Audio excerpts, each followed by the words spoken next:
Supply chain management আসলে আমি ব্যক্তিগতভাবে মনে করি একজন উদ্যোক্তার সব বিষয়ে পারদর্শী হওয়ার দরকার নাই, কিন্তু সব বিষয়ের টার্মিনোলজিগুলো, কাজটা কি, বিষয়টা কি, অন্তত এটুকু বেসিক ধারণা তার থাকা উচিত। তাহলে তার টিম চালাতে বা সিদ্ধান্ত নিতে সুবিধা হয়।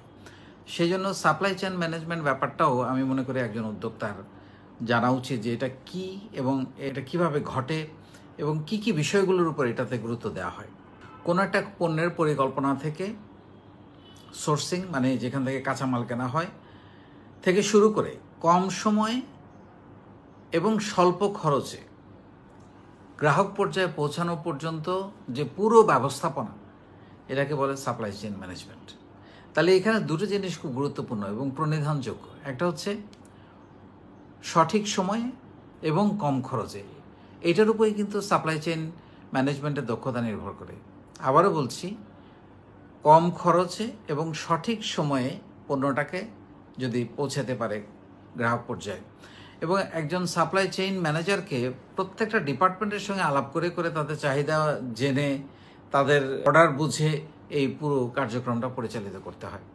তার মানে একটা প্রতিষ্ঠানের আসলে প্রফিটেবিলিটি বলেন, এগিয়ে যাওয়া বলেন, চাহিদা অনুযায়ী যোগান দেওয়া বলেন, পুরো জিনিসটা কিন্তু সাপ্লাই চেইন ম্যানেজমেন্টের উপর নির্ভর করছে, তাদের দক্ষতার উপর নির্ভর করছে। এবং একই সঙ্গে কাস্টমার কেয়ারও।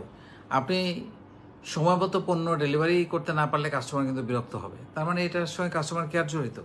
এবং মানসম্মত পণ্য আপনি ডেলিভারি করছেন, পণ্যটা সঠিক যেই মান, যেই কোয়ালিটি ধারণ করে পণ্যটা গাড়িতে উঠেছে বা সাপ্লাই চেইনে অন্তর্ভুক্ত হয়েছে, কাস্টমার এন্ড যাওয়া পর্যন্ত তার মান ঠিক আছে কিনা। প্রথমত তো শুরুতেই মানটা ভালো থাকতে হবে, এবং যেই মানটা আপনি দিয়েছেন সেটা যদি পচনশীল হয়, কথার কথা, তাহলে কাস্টমার এন্ডে যাওয়া পর্যন্ত তার মান ঠিক আছে কিনা, পচে গেছে কিনা, বা মান সঠিকভাবে যেটা থাকার কথা সেটা আছে কিনা, বা ভেঙে গেছে কিনা, বা দাগ পড়েছে কিনা, স্ক্র্যাচ পড়েছে কিনা, বা কোথাও টেম্পার হয়েছে কিনা, এই জিনিসগুলো খুবই গুরুত্বপূর্ণ। কারণ আপনি একটা টেম্পার্ড মাল, একটা টেম্পার্ড ফ্রিজ তো কেউ নিবে না, এটা স্ক্র্যাচ আলা গাড়ি তো বা একটা টিভি তো কেউ নিবে না, তাই না? তো প্রত্যেকটা জিনিস কিন্তু এই সাপ্লাই চেইনের অন্তর্ভুক্ত, এবং তাকেই পুরো জিনিসটা খেয়াল রাখতে হয়। কারণ এইটা যদি করতে না পারে তাহলে রিপিট কাস্টমার হারাবে কোম্পানি, রেফারেন্স কাস্টমার হারাবে কোম্পানি, তখন কাস্টমার বিরক্ত হবে এবং কাস্টমার আর একবার নেয়ার পরে আর ফেরত আসবে না। তো এই পুরো ব্যবস্থাপনার সঙ্গেই এটা জড়িত। এটা খুবই। আরেকটা হচ্ছে যে মজুদ, আপনি কি পরিমাণ প্রোডাক্ট মজুদ রাখবেন, স্টক করবেন, সেটাও কিন্তু সাপ্লাই চেইন ম্যানেজমেন্টের একটা বড় অংশ। কারণ প্রোডাক্ট বেশি মজুদ রাখলে আপনার খরচ বেড়ে যাবে, আপনার গোডাউন ভাড়া বলেন, মজুদের দীর্ঘদিন পণ্য অবিকৃত থাকা, সেটার এগেনস্টে যদি আপনার লোন থাকে, লোনের কস্ট বেড়ে যাচ্ছে, সব কিছু রিলেটেড। সো এটাও তাকে নির্ধারণ করতে হয় যে আমি কতটুকু মজুদ করব, কাঁচামাল মজুদ করব, কতটুকু ফিনিশ প্রোডাক্ট মজুদ করব, এবং কতটুকু মাঝখানে প্রোডাকশনের মাঝখানে রাখবো।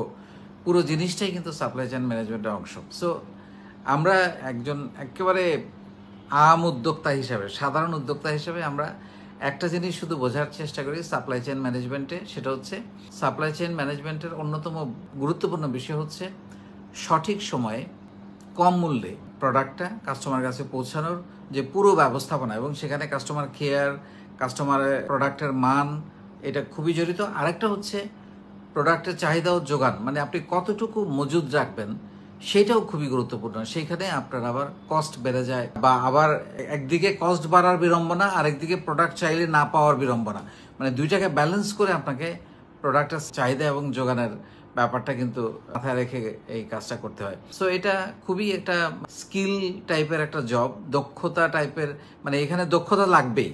এখানে দক্ষতা না হলে আপনি কোনো একদিকে ঝামেলা হয়ে যাবে, প্রোডাক্ট ঠিক মতো যাচ্ছে না, খরচ অনেক পড়ে যাচ্ছে, স্টকে অনেক খরচ পড়ে যাচ্ছে, মাল অবিকৃত থেকে যাচ্ছে, চাহিদা আছে কিন্তু যোগান দিতে পারতেছে না। সো পুরো ব্যাপারটা হচপচ হয়ে যাবে যদি সাপ্লাই চেইন ম্যানেজমেন্টটা ঠিক না থাকে। সো সেটা যে কোনো প্রোডাক্টের ক্ষেত্রে, ইভেন যদি আপনি অর্গানিক প্রোডাক্ট নিয়ে কাজ করেন, সেখানেও আপনার সোর্সিংয়ের ব্যাপার থাকে এবং সাপ্লাইয়ের ব্যাপার থাকে, সেখানেও কিন্তু সাপ্লাই চেইন কাজ করে কোনো না কোনোভাবে। আপনি যদি কাপড় নিয়ে কাজ করেন, সেখানেও কিন্তু সাপ্লাই চেইন কাজ করে। আপনি প্রোডাক্টটা সোর্স করেন, তারপরে কাউকে দিয়ে বানান বা নিজে সেটা ডিজাইন করেন, তারপরে সেটা পৌঁছান। সো প্রতিটা ক্ষেত্রে কিন্তু সাপ্লাই চেইন দারুণভাবে কাজ করে এবং এটা বোঝা প্রত্যেকটা উদ্যোক্তার খুবই গুরুত্বপূর্ণ। অনেক ভালো থাকবেন।